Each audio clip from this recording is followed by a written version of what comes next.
भारत पाकिस्तान सीमा पर रात का अंधेरा है। चारों तरफ सन्नाटा है।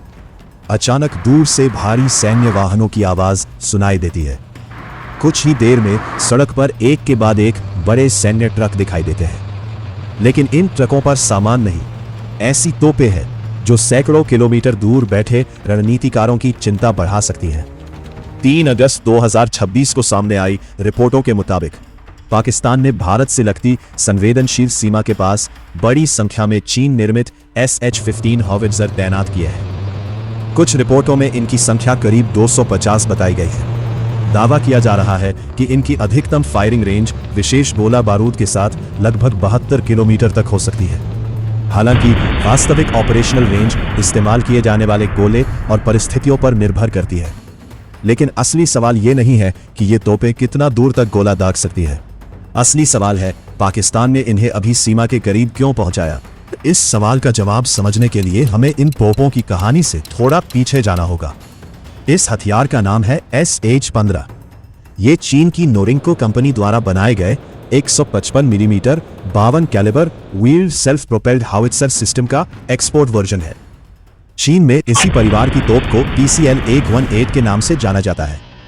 इसकी सबसे बड़ी खासियत है फायर पावर के साथ तेज मोबिलिटी, यानी ये पारंपरिक भारी तोप की तरह एक जगह लंबे समय तक खड़ी रहने के बजाय ट्रक जैसे पहिएदार प्लेटफॉर्म पर तेजी से अपनी जगह बदल सकती है। युद्ध के मैदान में ये क्षमता बेहद महत्वपूर्ण होती है, क्योंकि आज के आधुनिक युद्ध में सिर्फ ज्यादा ताकतवर हथियार होना काफी नहीं है। गोली चलाने के बाद सवाल होता है, क्या दुश्मन आपकी लोकेशन का पता लगाकर जवाबी हमला करने से पहले आप अपनी स्थिति बदल सकते हैं? SH-15 का डिजाइन इसी सोच को ध्यान में रखता है। इसके पीछे 155 मिलीमीटर की बड़ी तोप होती है और पूरा सिस्टम एक भारी ट्रक चेसिस पर आधारित है।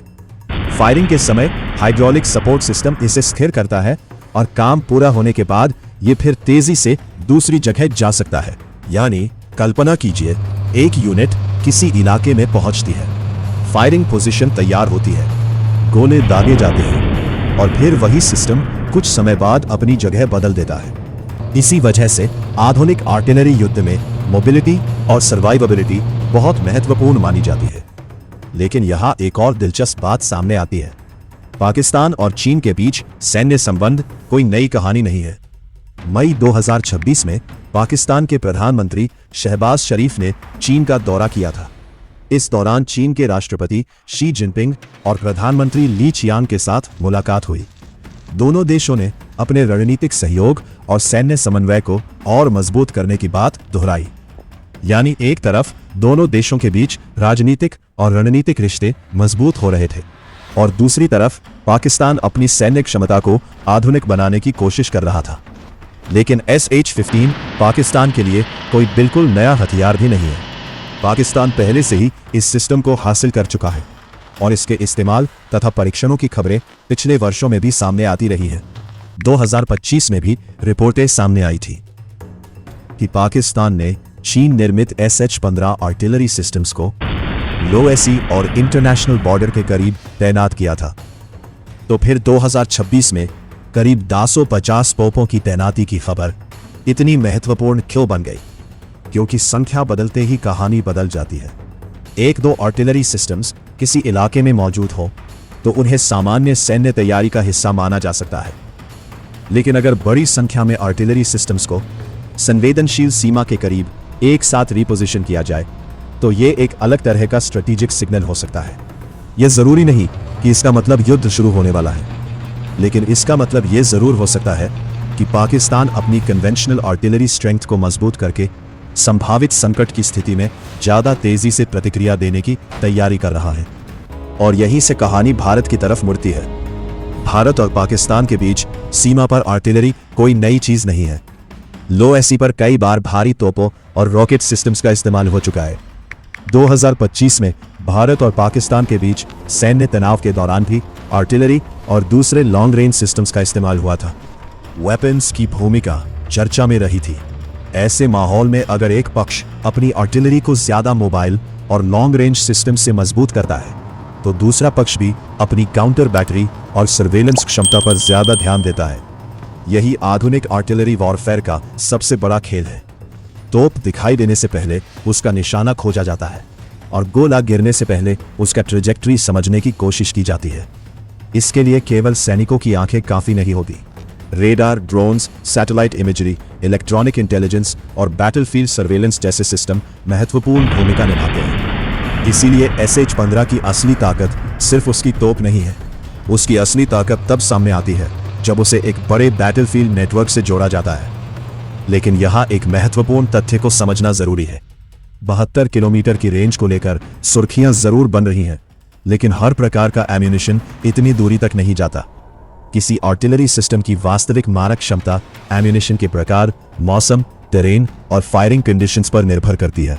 इसलिए 72 किलोमीटर को हर परिस्थिति में मिलने वाली सामान्य रेंज समझना सही नहीं होगा।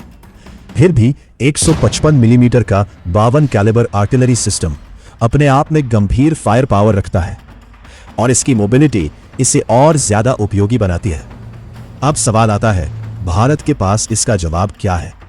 भारत की आर्टिलरी मॉडर्नाइजेशन पिछले कई वर्षों से जारी है।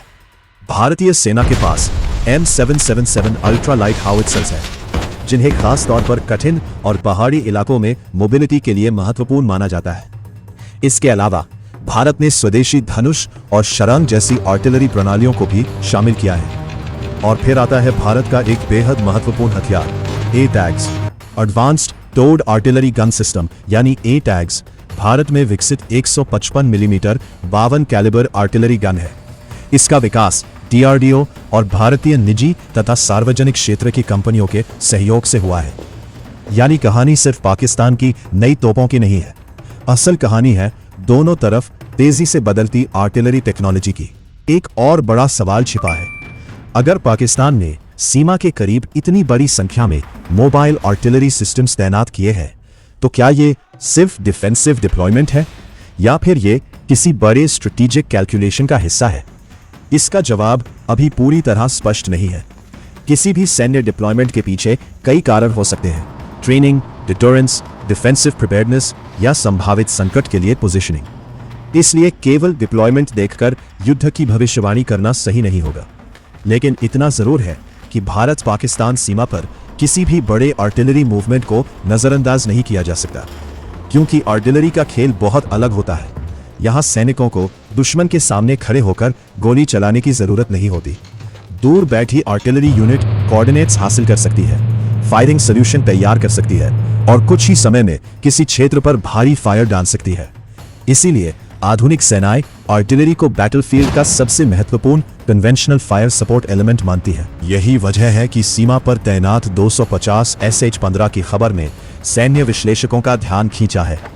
लेकिन इस पूरी कहानी में चीन की भूमिका भी नजरअंदाज नहीं की जा सकती। सच्चाई जानना सिर्फ अधिकार नहीं, जिम्मेदारी भी है। अगर आपको यह जानकारी महत्वपूर्ण लगी हो तो वीडियो को लाइक करें, चैनल को सब्सक्राइब करें और इस वीडियो को उन लोगों तक जरूर शेयर करें जिन्हें यह सच जानना चाहिए। मिलते हैं अगली कहानी में एक और ऐसे सच के साथ जो शायद आपसे छुपाया गया हो।